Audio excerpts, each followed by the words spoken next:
Hey there, fellow comic fans. As always, I'm Scott Harris King, and today I'm excited. I'm joined by Joseph Duis, the creator of Superheresies. He's got a Kickstarter campaign running live. Now, Joseph has joined me before here on my YouTube channel. We've talked about it because Super Heresies, sort of like my series, The Crime Busters or Cthulhu versus Uncle Sam, uses a lot of public domain Golden Age superheroes. So I'm a backer and I've enjoyed the previous issues. So I'm really excited to get to talk to Joseph about the newest issue, which is Superheresies Showcase of 1974. So, Joseph, thanks so much for joining me. Thanks for having me. Why don't you, if you don't mind, just give us a little overview of the whole Superheresies sort of concept and universe and what you've done previously, and then we'll talk about this current issue. Yeah, so I like to think of Superheresies as sort of like a way to use superhero tropes in a different way, but also without like shitting on the genre. So like it's doing it in a way that's just kind of fun, and we take public domain comic book heroes from the 1930s and 40s, and then just have them have new adventures, and we set them in their original times, and then we also show them on the over the following like 3 to 4 decades, aging in real time, and still having new adventures. We also use it as sort of a commentary on superheroes and their impact on the Western comic industry. One of our stories, and then all these comics are multiple stories, sort of like older comics where they're short stories. There's multiple stories in one issue. They have different characters and different stories. They're not directly related, but they'll take place in the same world. They're all self-contained. You don't have to read any of the previous ones to understand what's going on. But if you do read all of them, you sort of, you get little hints that everything's in the same world, everything's connected. Characters meet each other. Characters are on the same teams, that sort of thing. So one of the things we did in this was in this particular one, we have two 15-page stories. It's a 32-page comic, so they are connected by the theme of using superheroines. And one takes place in the 1940s and one in the 1970s. And the 70s one, we sort of used the industry trope of like the relevant comics. So in the early 70s, you started getting comics commenting on social issues for the first time. And at least superhero comics. Other comics did, but did it before then. But yeah, really mainstream superhero comics started doing that. You had Spider-Man and Spider-Man with the drugs in the issues in the 70s, and then you had Green Lantern, Green Arrow, Captain America, the Falcon talk about things like racism, environmentalism for the first time. So that was sort of one of our ideas for the second story. For the first one, we actually just took a 1942 story and sort of retold it differently. And that one is about a comic book writer who finds out that the world in which he's writing about and that he's affecting actually exists, and he can write himself into the story and give himself godlike powers, and he goes on a crime spree to prove that he's a superior crime writer, because he was a crime comic book writer, and then they told him crime comics don't sell anymore, so now you have to write superheroes. So to prove to his editor that he's a superior crime writer, he goes on a crime spree. Well, that sounds like a lot of fun. It reminds me of, again, some of the stuff from the 70s, because there was a lot of stuff in like around 74 where we started to see more of that generation writing themselves into the stories. I'm thinking of there was a couple issues of Justice League of America. I think Cary Bates had written himself into the story there, and so that's cool. We got a few people that came in here.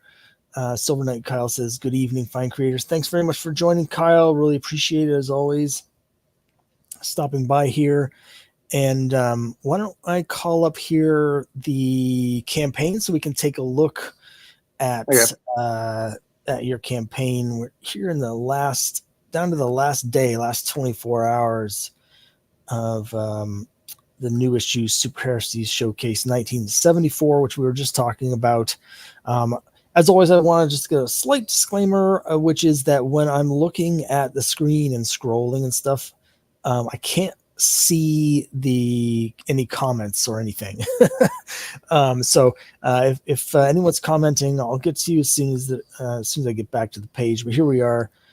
As you can see, it says 1940s public domain superheroines return in 2 stories in which they face supernatural threats. Covered by Mike DiCarlo of Batman fame, which I'm going to show in a minute. You actually mentioned something just a moment ago that I wanted to dive a little deeper on here. So I'll just scroll down. You can see some of the stretch goals and milestone goals that have been unlocked here. So that's a little outdated. We actually hit 2 more today, so gotta update the page. But yeah. So these will be like bonus PDFs. Yeah, bonus, like digital. Yeah. Cool. Yeah, bonus PDFs. Yeah, like doing that. And here's the 2 covers. Yeah, Mike DiCarlo, who is a 4-decade veteran of the comics industry. He did our main cover, which is an homage cover to Captain America 137. It had Captain America and the Falcon facing off against Spider-Man. Yes, I was gonna. Yeah. That's exactly when you mentioned Captain America and the Falcon. I wanted to mention that because when I saw the cover, I recognized that I knew it was an homage, and it just took me a little while to figure out what it's from. And I do have a complete run of Captain America, so I was like, I know this cover, but eventually I figured it out. So that was really cool. I love homage covers, so I always do multiple homage covers for every one of my comics. So that was really cool. So yeah, you even got some homages to modules, to role-playing modules in yours. I thought that was really cool. Yeah, thank you. I enjoy doing that sort of thing. So all right, so here's your characters for this issue. It's Gravity Girl and Superman Star. Yeah. So Gravity Girl is kind of our version of the public domain version of Bullet Girl. Superman Star was a character who was in Mighty Man comics, and she was always kind of a character, Mighty Man being like the main character. But yeah, I wanted to have her as more like on her own, doing her own thing. So Mighty Man is not in her stories. But yeah, Gravity Girl, she's got super intelligence, super strength. She can fly and she can deflect bullets. And then Superman Star, she's got super reflexes, super strength. She can jump really far. And then we also say that, like, as she got older, she developed enhanced senses as well. Cool. I love seeing the Bullet Girl I'm familiar with, but Superman Star I'm not familiar. So it's really cool to see. I mean, all of the Golden Age characters, but I always love it when I see some that I'm not familiar with, and then how they're sort of interpreted or reimagined. It's part of the fun for me anyway as a creator. Yeah. So here's the cover we were just talking about.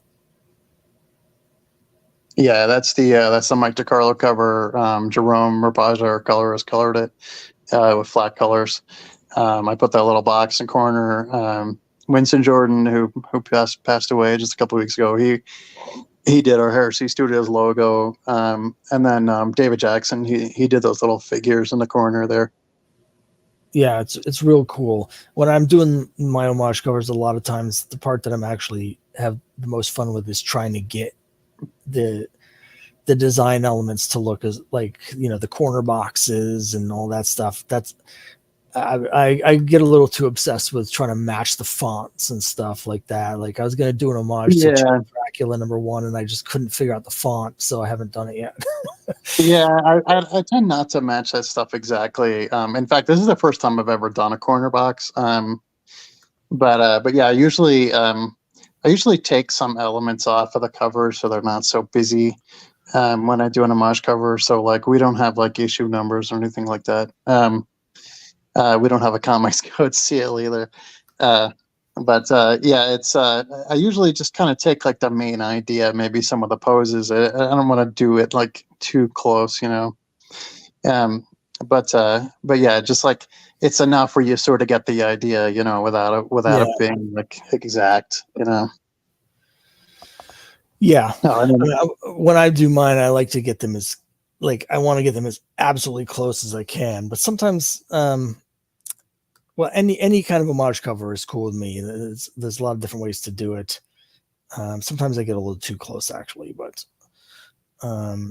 yeah. And then we have Summerdale to that second cover. Yeah. That's just our shirtless cover there, and that's a little more modern style. But yeah, you get the idea that both of these are pretty powerful people. Yeah, and we do put a jacket on Gravity Girl in it. I thought it was kind of cool because it takes place in December, so I'm like, it's probably kind of cold, like, you know. It's not. This is going to sound crazy, but this is the cover that I backed for. I actually didn't realize they were shirtless. Like, because you know, I just like the way their faces were done. This is literally the first time I've realized, oh, they don't have any shirts on. Yeah. I must be the only backer that didn't notice that.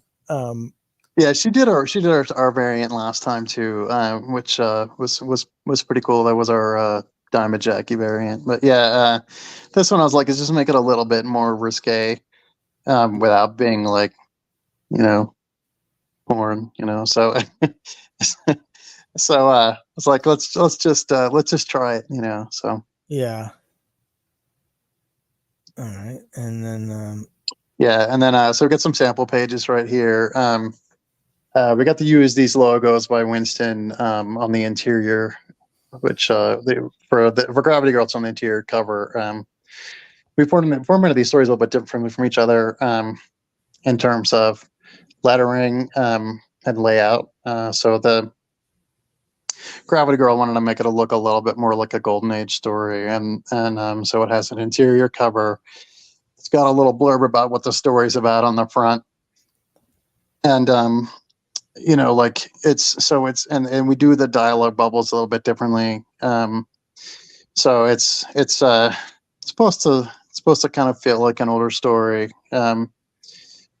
Of course, all of these are just flat colored, including this when they're all flat colored and they have halftone filters on them. So the colors are a little bit washed out, and that's intentional. But yeah, so we see in these first few pages, the plotter, who is our bad guy here, he is pulling off all kinds of crimes, and the police are helpless to stop him. Well, I'm a big fan of the Golden Age feel. I love the splash page there. I like symbolic splash. You know, I do this with Crime Busters as well. I have like a symbolic 2/3 splash page with a big text box like this, and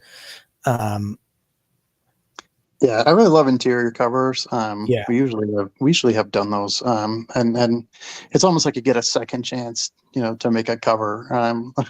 So it's like, I don't know, you know, I don't know what to put on the cover, but I could do an interior one, and I can use both ideas, you know. Yeah. For this particular story, you know, we followed the original story that was based on fairly accurately. We cut out a bunch of pages and replaced some pages, and so it wasn't totally faithful, but we wanted to sort of match the feel of it. And you know, like in that one page where there's like just a random circular panel. Like I saw that was a style that a lot of Golden Age artists did, and I'm not sure why that is. Where it's like the entire page is rectangles except for like one panel. I feel like there was some space issue that was maybe unanticipated, and so they're like, oh, that doesn't fit. I guess I have to use this circle, you know. Yeah. But yeah, I love that where like, you know, you're just reading a Golden Age story and you can sort of tell where there was production issues and had to be fixed last minute. Like there was one story I was reading, and it was like 7 or 8 panels on every page, like sort of like a normal Golden Age comic, and then the last page was like 13. So also, it's like I guess they kind of ran out of space there, Yeah, I've noticed even in the Silver Age that happens a lot with the early Marvels, where it'll be going along and then all of a sudden it'll be like the last page, it just ends and Stan Lee has like all these text boxes Yeah. to quickly Yeah. like jam in all this exposition about how it Yeah. ended. Yeah, so luckily we didn't have to do that, and actually we ended up with 3 fewer pages than was in the Golden Age story for this one. This was from a quality comic, and quality comics tended to be a little bit more decompressed than some of the Golden Age comics.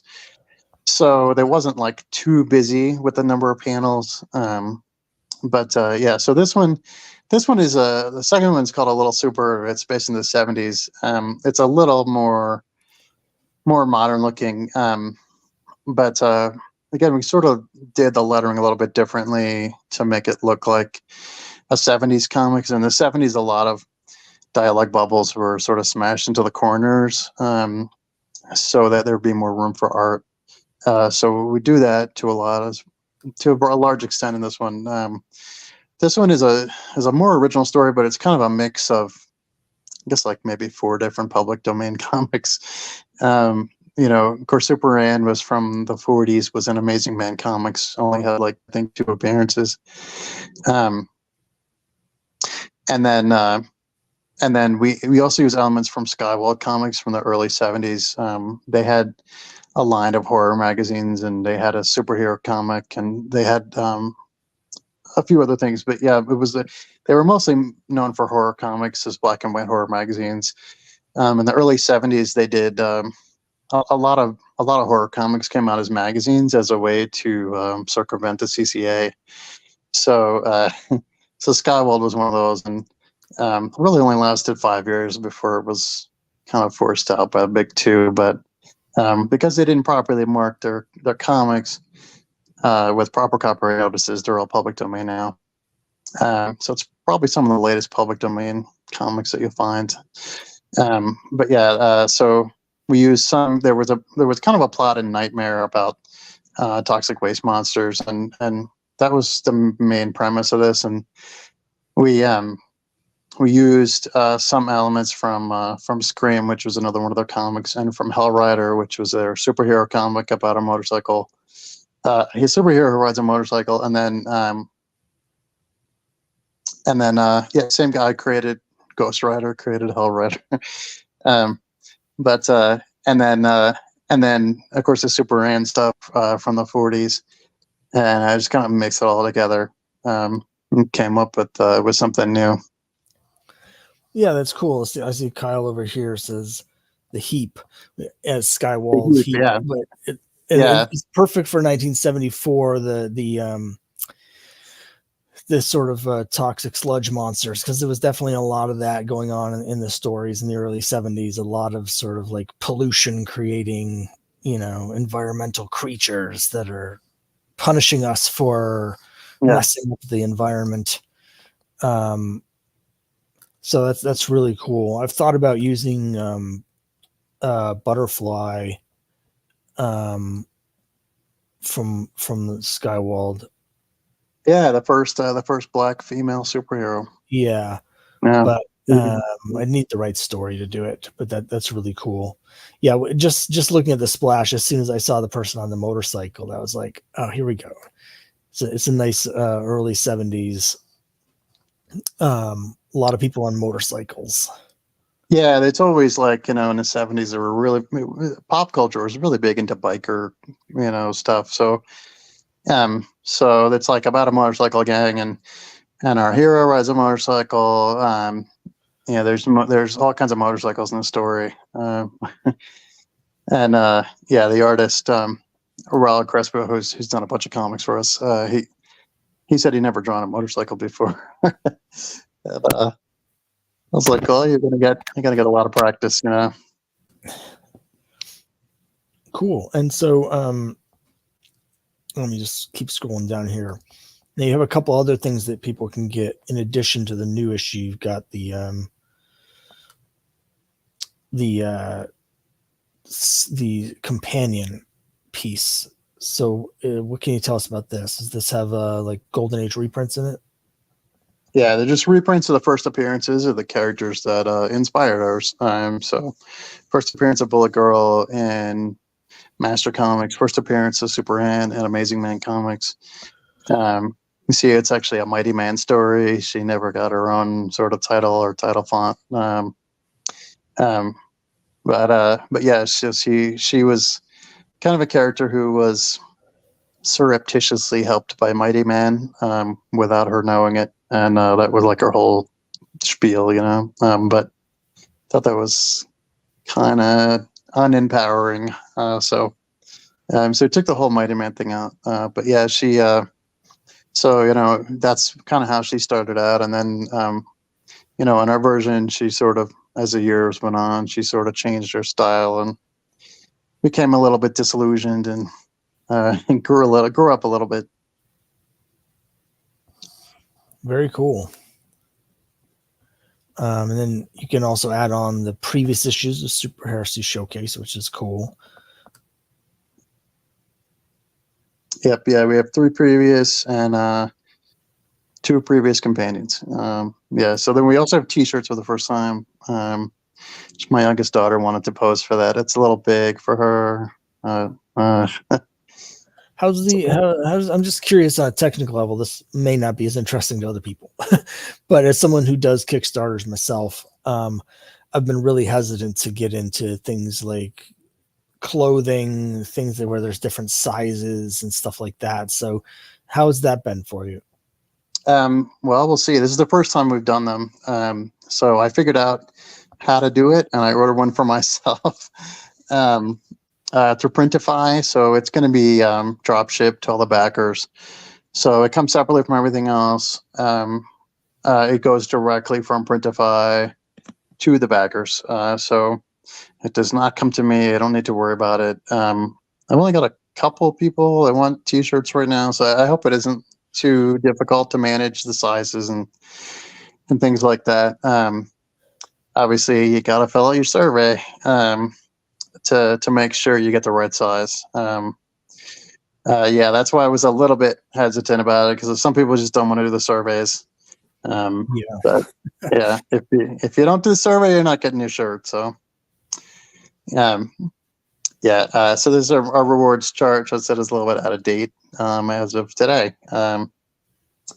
We had a good bump in the last 24 hours. So we're a little bit behind, but yeah, we did unlock 2 more milestones today. We'll set another one for tomorrow at 83. We'll see if we get there. I'm curious about the numbers that you've chosen. Are there reasons why it's these specific numbers? Because normally, they're all one more than a previous campaign. So the least amount of backers I've ever got, the fewest amount of backers I've ever gotten was 51. So first one's a 52. Then we had a 55. So and then we had a 54. So the next one's 55. So that's it makes no sense really, but that's the way I did it. It's sort of as a way to motivate myself to say like, okay, we're at 76. We beat this previous campaign. Next one's 83. We beat the last campaign we did, which was 82. So some of them are really high up there because the most we were had is 166. But yeah, that's what basically it was for myself to kind of say like, yes, I'm succeeding in this whole thing. Cool. We've got some reviews, blurbs from people here. Yeah. Yeah, Winston Jordan, who I put him first. Yeah, he was our logo designer. But yeah, so there's the whole team is there. Cool. I always try and spotlight all of my team members, although sometimes I have trouble getting them to actually give me their bios. So I've got a couple of people on my page where I was just like, wrote a couple sentences about how cool their work is because I have no idea. They just didn't never. Yeah, yeah. Sometimes I've left out people entirely if they gave me nothing. So, Yeah, um, but most of the time I'm just like, it's just easier if I've worked them before. Just use the previous bio and use the previous picture and just make sure that it works for them, and that's it. So, pretty much everybody here we have worked with before, so it wasn't too difficult. cool. Yeah, so yeah, then we have at the end just all of our previous catalog of stuff you can get. It's not just Super Heresy stuff, but all the other brands we have. Nice. What? I always find it like now that I've got like 3 different series, it's tricky trying to figure out what to use my Kickstarter real estate for. Some of them I don't even put in as add-ons because I have so many different, particularly all the variant covers. So I'm always trying to figure out what do I want to put in here, what do I want to emphasize. But it's always cool to be able to get the other stuff. Yeah, I always yeah, we have like 3, maybe 4 different sort of brands of comics. But there's always like 1 or 2 people who want just like everything. I haven't had that this time yet. But yeah, if it's not that, it's always like, you get 1 or 2 people, or like even, I don't know, 3, 4, 5, 6 people who want like just a random add-on, like Yeah. like people said, "Oh, I want Dr. Orange." I'm like, man, that hasn't that kind of like is like 5 years old. Well, But yeah, I've got something I want to say about Dr. Orange, but before, obviously, we've got some comments from Kyle that I missed because I was over on the other page. All right, so Kyle asks, are there any obscure, timely heroes in the public domain yet? The Finn, Blazing Skull. I mean, not that I'm aware of. so I've heard technically that anything from Marvel #1 is in the public domain technically. So and also things that were in famous movie funnies. So like Namor, Yeah, Human Torch, Kazar. And those are the only ones I know of. There are probably others that I'm not aware of. So I mean that stuff. Well, it's technically public domain. Be careful about how you do it. yeah. I don't think I'd be running out to do a Namor comic. Yeah. It's just me, but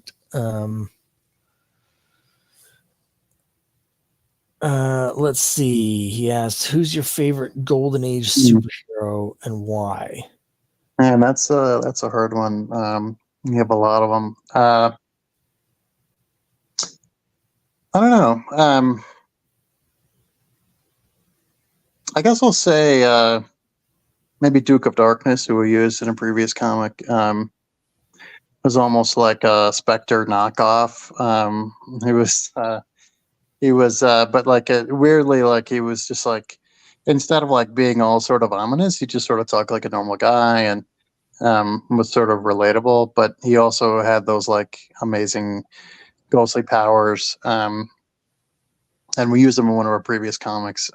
But he had like, I feel like there was like a series of ghost heroes who had like almost identical costumes, and he was one of those. There's something about like dying, and it makes you turn all pale and wear a cape. I don't know, um, but yeah, I've always liked characters like that who just sort of like their powers are sort of undefined.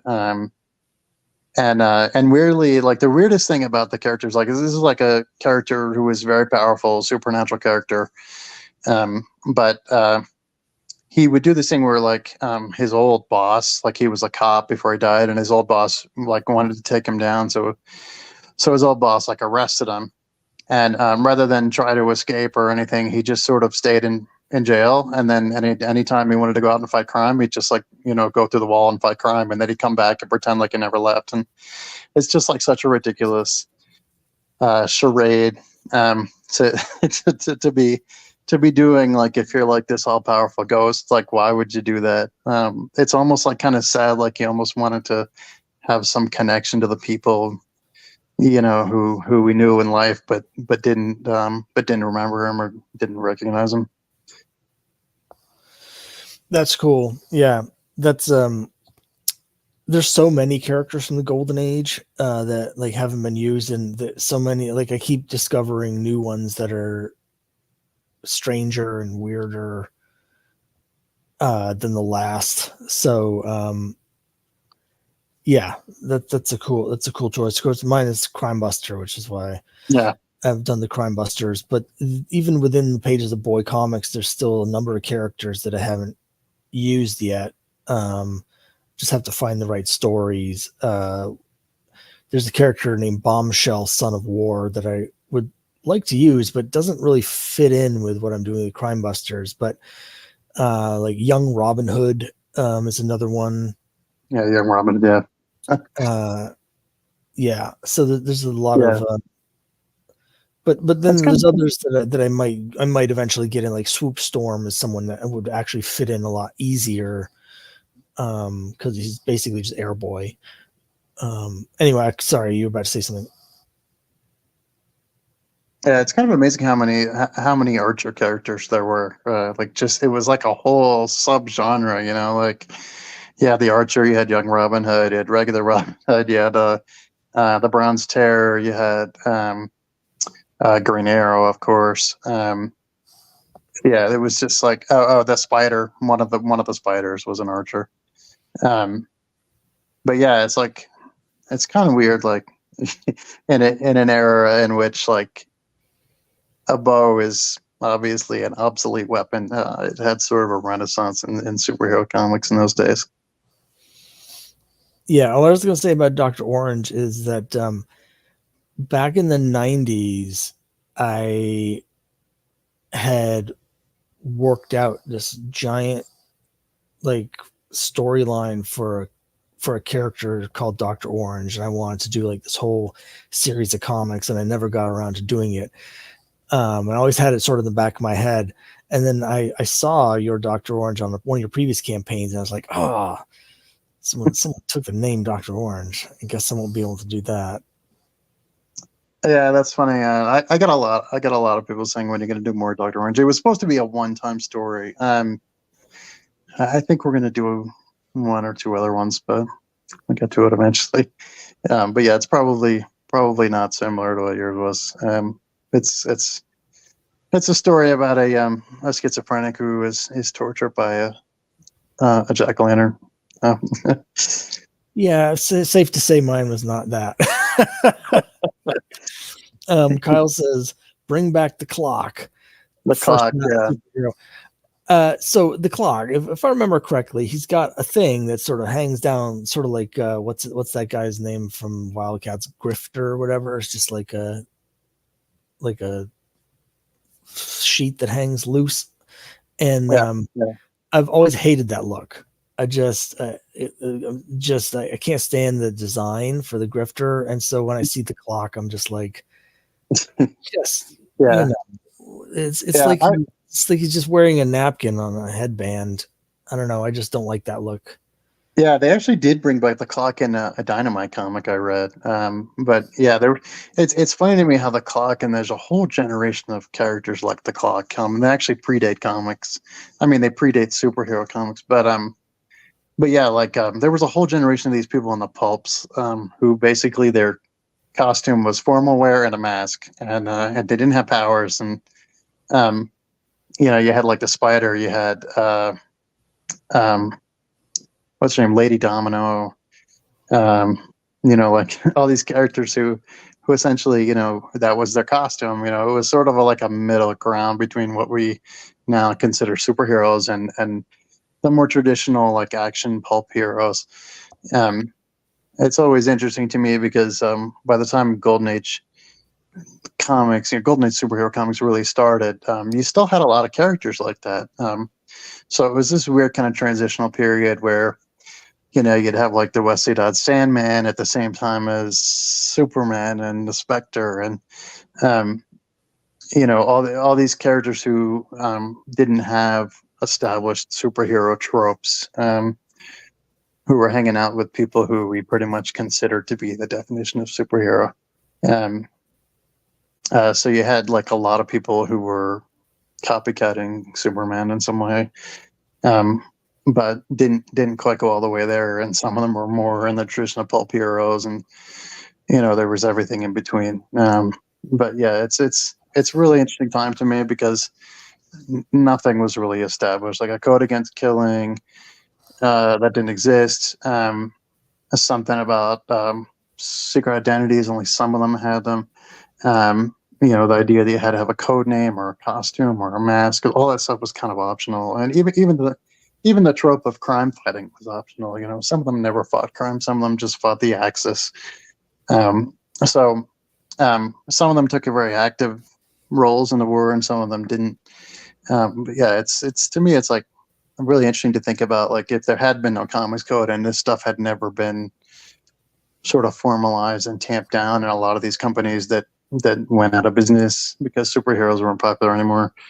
Kind of hard to imagine that, but if all these things hadn't happened, and we'd had a Silver Age and a Bronze Age that looked more like the Golden Age, like what would that have looked like? Yeah, it is. It's really interesting to think about. Let me jump back over here. Wait a minute. How do I do that? Here we are. Let's try that. I scrolled down a little bit, some of the other stuff available, because I specifically stopped here because I actually have the Nerd Nation Presents #4 of Beetle Girl on the cover. Mike Wagner, he's up in Vermont, but I do a lot of shows where we're both tabling, and so I had gotten this issue from him off of his table a couple of years ago. I don't think I knew that you had something in it. Yeah, he was kind of the brains behind. He and Gene Hoyle were kind of the brains behind the Nerd Nation Presents comic. I think the Beetle Girl comic was Lucky Comics. I think they do like a bunch of 8-page Beetle Girl stories, and then they like digitally, and then they collect them like 3 at a time or something like that. But yeah, that's another really interesting example of how you can use this public domain stuff is make a new character that's sort of related or spun off of a previous character. Yeah, that's like when I was working on Crime Busters in the first issue of Crime Busters. It took me months and 9 months or whatever to draw, and I got ready to put it out, and no one had used Chuck Chandler in like 23 years. And just like the month I was going to Kickstarter, Antarctic announced that they were doing a new Crime Buster in Exciting Comics, but their version of Crime Buster was Chuck Chandler's granddaughter, and so they called her Crime Buster 76, and she was like a lacrosse stick as a weapon and stuff like that. So, and she had goggles. So it's similar in some ways to Beetle Girl, sort of a legacy, the idea of a legacy character. So yeah, so a lot of cool stuff here that you can get. Let me just scroll back up here. So this ends tomorrow night, 11:14 p.m. So just barely over 24 hours. It's about to tick over under the 24-hour mark. Yep, the sweating has begun. Yeah. I thought about doing legacy characters, but I was like, you know what? Like, let's just like, I'm old. I identified old characters. Let's look at these characters when they're, just look at the same characters when they're older. Instead of kind of trying to modernize stuff, maybe look at them, later in life, but not necessarily the present, and say like, this is what these characters would look like if they had kids or gotten married or just sort of changed over a few decades. Yeah, it's real cool. And when I have my Kickstarter get under 24 hours, now I'm going to show mine real quick in a minute, but my campaign for Quest, I don't think I'm going to be funded until the last day, so I won't have this. But some of my previous campaigns, I've been like just barely funded when I hit that 24-hour mark, and I'm just counting it down to get to 24 hours because Kickstarter has a rule they've put in place to combat the trolls, where when inside the last 24 hours, people can't cancel their pledge if it were to drop you under the goal. So when I'm like right, barely funded, I'm like, let me get to that 24-hour mark so I can like relax that someone isn't going to suddenly cancel, $100 pledge or something. Yeah. I see your clock here and I'm like, oh, it's just 4 minutes, but I don't think you have to worry about that. Yeah. Yeah. That's why I didn't do any updates today, because I was like, let's wait until it's within the 24-hour mark, and then I'll remind, and then I can remind people that they backed. And if they want to pull out in that last 24 hours, they can, but they can only do it to some extent. They can't pull it under the goal. So, Yeah. so I was like, let's just wait and, wait until the last 24 hours. Then I'll do an update. We'll talk about this show, and we'll talk about the milestones we met, and it'll probably be the last update for the campaign. And that's why I was like, let's just wait for the 24 hours to pass. But yeah, we got pretty lucky. We just funded just today. We had a really slow campaign, but we funded just today. It's the closest I've ever cut it. But yeah, we did make it so far, so that's good. Well, I'm going to show mine real quick here because I've got Quest. I've only got 4.5 days left on Quest number 2. And I think this is going to be my closest call, I think. The first issue of Quest I didn't fund until I was about 36 hours out. When I got to the 48-hour mark, I was still short by several $100s, and I blasted all of my different channels, and a bunch of people backed at the 48-hour mark when I did that, and it pushed me over. But I'm so far out here, I'm still $790 away, that I don't think I'm going to get there until the last day. And hopefully I'll get there on the last day. But I'm sweating it. Yeah, I think I'll be all right. I like these quests. I mean, I like the first one. I really like the concept. I wish I'd have thought of it, honestly. But I'm not like very skilled in fantasy stuff, epic fantasy stuff. But I really like the concept. I really like the variant covers, and just the whole thing. And I think it'll be okay. I had a good rallying at the 48-hour, which I did not last time. And so I wonder if that was because we weren't funded yet. My last one, we had a $300 less goal, and it was funded on day 6. And then we didn't really have that 48-hour rallying like at all. I had like 3 backers that day, and 2 backed out. So like it wasn't like this at all. So I think, just really like what I was thinking is just like really just trust the process, and like look at that conversion percentage. Like I still have a lot of page followers that have not converted. So yeah, I do. I'm like, if this was someone else's campaign, I would be like, they're gonna make it. But since it's my campaign, I'm like, we'll see. But yeah, so I mean, I was expecting this one to be difficult. It's the highest goal that I've had. I set the goal. It's less than I made in the first issue, but it's the goal for the last time was 29, and this time it's 33. So, I mean, that's basically the difference between me sweating it and not sweating it. Because if my goal is 29, I'd be close enough now where I'd feel pretty okay. But if you do fund in the last day, you can say, I finally figured it out. I synced my campaign length to my goal completely. That's what I tell myself anyway. Yeah, I did 21 days this time. I wanted to do 18, but it would have ended on the holiday, so I stretched it out a little bit to drag it out till Monday. And I didn't want it to go any longer than that; it'll be too close to Thanksgiving. But I'm also doing so many campaigns now that um, I need them to be shorter. I can't do full month campaigns anymore. I think I'm going to be doing at least 7 next year. So Yeah. um, I can't do more than like 18 days. I just don't have enough time.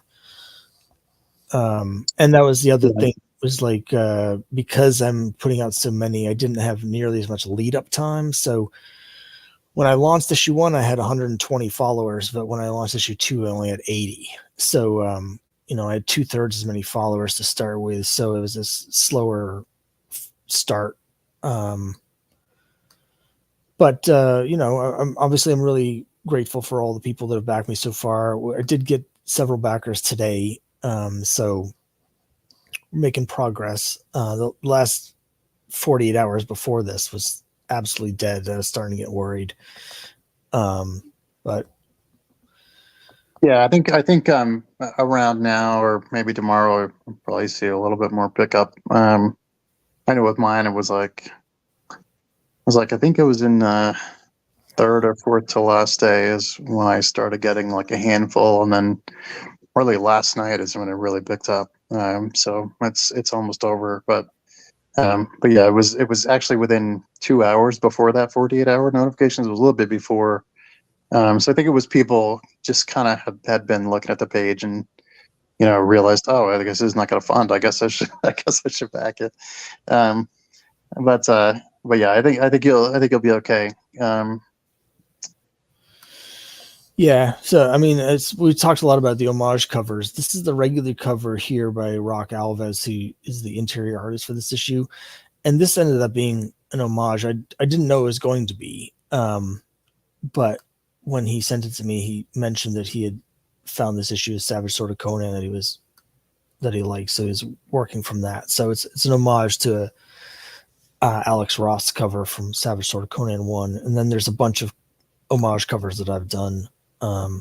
This is the Walking Dead 19 homage that I did. This is one I think I was a little too close to the source material here, but it looks cool. Yeah, it does look really cool. I wasn't even familiar with I saw this in one of your updates, and I was like, I wasn't even familiar with the original, the original cover, but this looks really cool to me, and like kind of having not even seen the original one. Yeah, just since she's fighting, my paladin's fighting the zombies. I thought of this cover because it's got Michonne from The Walking Dead, with her sword out with the zombies. So that's the connection. Yeah, so I was happy with that one, and then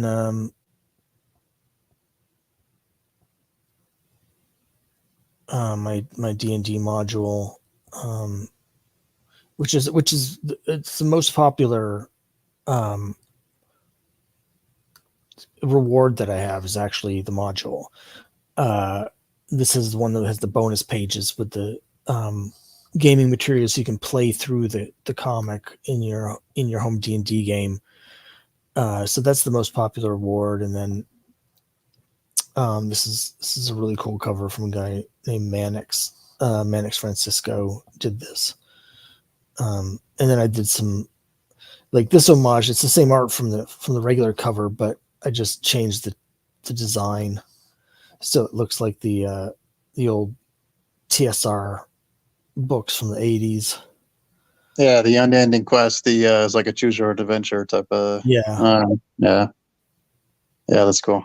It was just I literally just like one afternoon was like, let me just see if I can make this look like that book cover. And then when I finished it was like, oh, this looks really cool. And so then I added it as a reward, basically because I wanted to print one for myself. This is actually the first art I did for Quest. Before issue 1, I did this cover. This was sort of my like a proof of concept. Was this cover here that I did? I wanted to look like the old Conan comics from the 70s. Yeah, that's really cool with the sword and everything. The sword inside of the logo. Yeah. Yeah.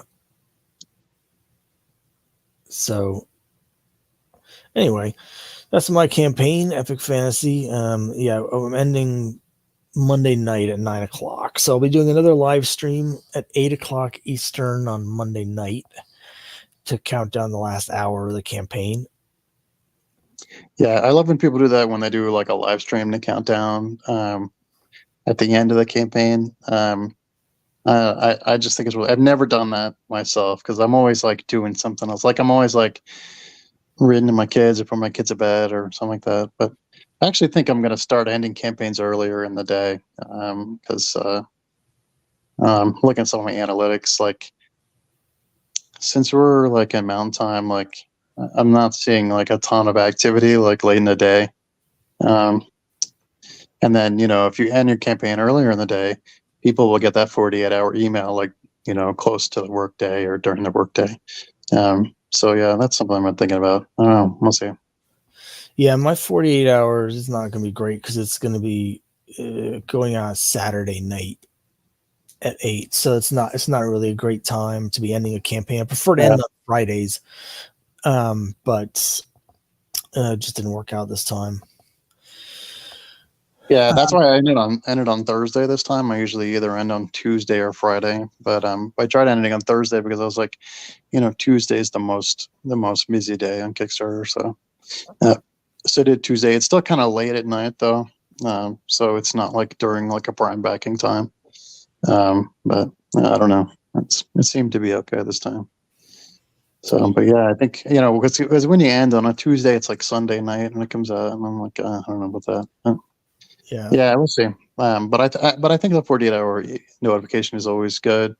To me, usually the 8-hour has been better than the 48-hour.